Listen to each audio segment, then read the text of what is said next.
I didn't think it was possible. I thought that we hit the bottom of the barrel. Seriously, with Arctic Dogs, I thought that this was as bad as 2019 was going to get. But no, there was one more film that had to make its debut and take that title from Arctic Dogs. The Playmobil movie. I remember hearing about this movie like early 2018. I thought, okay, here we go.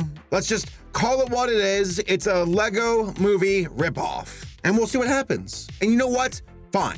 Whatever. I'm just surprised anybody's talking about Playmobil. I mean, I grew up with it. I played with it. My mom bought me some of the toy sets, but I always saw Lego as like the larger company with more stuff to offer, and that I was the only person that I knew who had Playmobil. Well, it turns out that Americans really don't buy that stuff. It's more of a European thing. By the way, that will play into the future of this video. I'll tell you all in a bit. I'll tell you right now. So again, Playmobil, not popular here in America. It's a lot more popular in Europe. I believe it's from France, I think. Playmobil is a French company. And the studio that made this movie is also French. And that all being said, the movie was also released in Europe months before it was released over here in America. As a matter of fact, I remember when I looked into this film, it was saying like, oh, it's gonna come out in early 2019. Okay, fine, let's check it out whenever it shows up. Delayed. So many movies this year were delayed. Like Spies in Disguise, that too was supposed to come out in like, I think May or something. It feels like a bunch of these movies were tiptoeing around Endgame and Frozen 2, and they were afraid to release this year. And Playmobil's like, just release it. Whatever, who cares? Just release it, we don't mind. You know what? We don't mind at all. Tickets, $5. That's true. The tickets were $5. I got to the theater and I walked up to the desk to order my ticket. By the way, I was the only one in the movie theater. The cashier was like, that'll be $5? And I said, that's correct, $5. Because the studio and company and distributors are trying to sell tickets. This movie's doing so bad. It cost like $75 million to make. It made like $670,000 its opening weekend. That is abysmal. And as you can tell right now, I'm all over the place with my like train of thought. And that's because this movie is all over the place with its marketing, with its release date. And I haven't even gotten into the movie itself. So like I said, the studio is French. It's called Method Animation, I believe, or it's called On Animation. They switch their names. They go back and forth, whatever. I think as of right now, it is called On Animation. As far as their filmography goes, they worked on that Moon, M-U-N-E film, which I want to check out. It looks good. Looks like Ori and the Blind Forest. But that's really it. They don't have that much to show. And let me tell you, they don't have that much to show here either. But that being said, they're not a bad studio. They actually have potential. Too bad it was wasted on the Playmobil movie. All right, so what's the movie about? What's the synopsis? Okay, so you got this girl named Marley, I think was her name. That's how little of an impact this movie had on me. I can't even recall the name of the characters. Marble, whatever. This girl and her little brother, they live in their home. The girl graduated high school. She wants to go off into the world, explore it.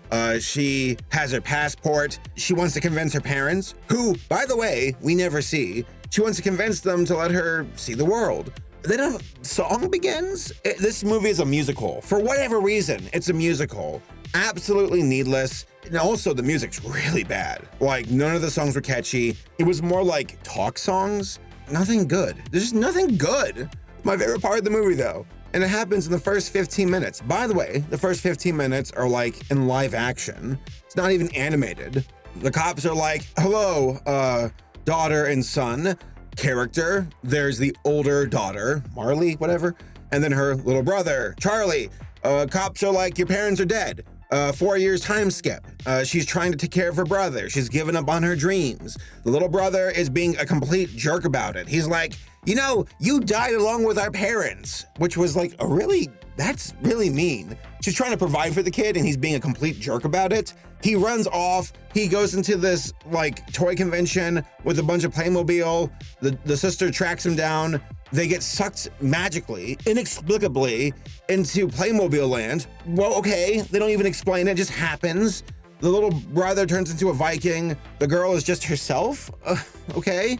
And then the little brother gets captured by this emperor, this emperor of Playmobil land, who wants to have a Colosseum battle with a giant dinosaur and a bunch of other like strong gladiators from different realms. And then the sister meets up with Jim Gaffigan to some guy with a van, and they go from different worlds to track down the brother. And I'm getting tired just talking about it. Like, this movie has no focus. It's like a big old box of Playmobil you just dump on the floor, and there's no rhyme or rhythm to it. Oh, we're in Cowboy Land. Oh, okay, now we're in the future world. Okay, there's off-brand Jabba the Hutt, which is actually a character. It's just no focus. It's everywhere. I almost fell asleep in the movie. Daniel Radcliffe's in it as a secret agent. Worthless. This doesn't really do anything. I never laughed at any of the jokes. Didn't care about the characters or their journey. They're playing up the entire like, okay, the girl gave up her life to raise her brother, and in the process she lost her childlike wonder, which I can honestly understand. When your parents die, you have to give up your dreams in order to raise your little brother. I don't hold that against the girl, but the movie paints it up where it's like, wow, you really lost yourself. You lost the magic of you. Of course she did. Her parents died. In that regard, as far as following her journey and her change of being a character, I didn't like it. And the little brother doesn't change at all. He just becomes a bit more understanding of his sister, but that's after she went back to what she once was. Again, the focus. There's just no focus here. That's not good. So again, the synopsis. Girl trying to find brother to get out of Playmobil land. That's it. As far as the animation goes, it wasn't bad, it wasn't great, it's just average. Voice acting was fine. Sounded like some of them didn't want to be there. Daniel Radcliffe. They mentioned death a lot, which is weird because, again, you never meet the parents. We are told that the parents die. At least in Frozen, we get to see the parents on screen. But here it's like, oh, the parents are dead. In the first, like, again, 10 minutes, which takes away from the impact of the severity of that running theme throughout the movie. And then finally, of course, it's just, as far as mixing up Playmobil, there's just no really running thread to it. Just jumping from one world to the other. And I don't know, guys, it just sucks. This movie was boring and it lacks focus, and I'm just so unenthused about it. I read a review online that said that the Playmobil movie was everything we worried that the Lego movie might be. And that's so freaking true. The Lego movie was clever.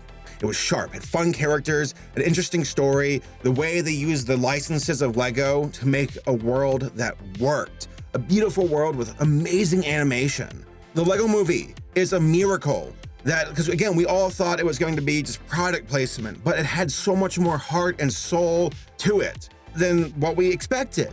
Versus Playmobil, where it's like, no, you're here to sell product. You're here to push your stupid play sets, and it doesn't have any heart or soul, or it's not clever, it's not sharp. It's just a bunch of dumb Playmobil toys being thrown onto screen without really having any kind of connection from one world to the other. It's just, again, dumping a big box of toys on the floor and seeing them all jumbled up, versus the clever segmented ways of Lego where it's like cowboy world to the Lego business, the what's the name of the city, the villain? Lord Business and his what's it called? Oxygon or something like that, whatever. What I'm getting at is that Lego movie was well thought out. It was clever. It had heart. It had so much heart to it. And they were able to use those licenses to you don't fall back on them entirely, but you can play off of them and then bounce it back to your main characters who are carrying the story, and I'm invested in. I want to know what happens with Emmett. I want to see how it plays out with him getting involved as the special and what that means. Versus the Playmobil characters where it's like, okay, a girl who wants to be free but loses her parents that fast.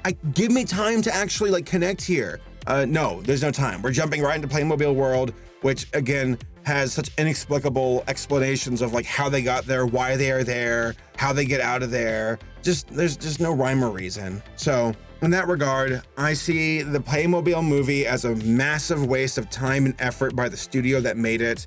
I feel bad for the animators who are just doing their job. I hope they can go on to do more worthwhile things. And then as far as Playmobil itself, I hope you all learned a good lesson that you can't copy the Lego movie. They actually were smart and had soul. You guys were just trying to push product, and you all deserve what happened to you. So, a warning to all of the companies who are trying to sneak their movies in as glorified commercials. Like, yeah, try it. Oh my God, there's a Funko Pop movie next year. God help us. Oh my God. God help us all.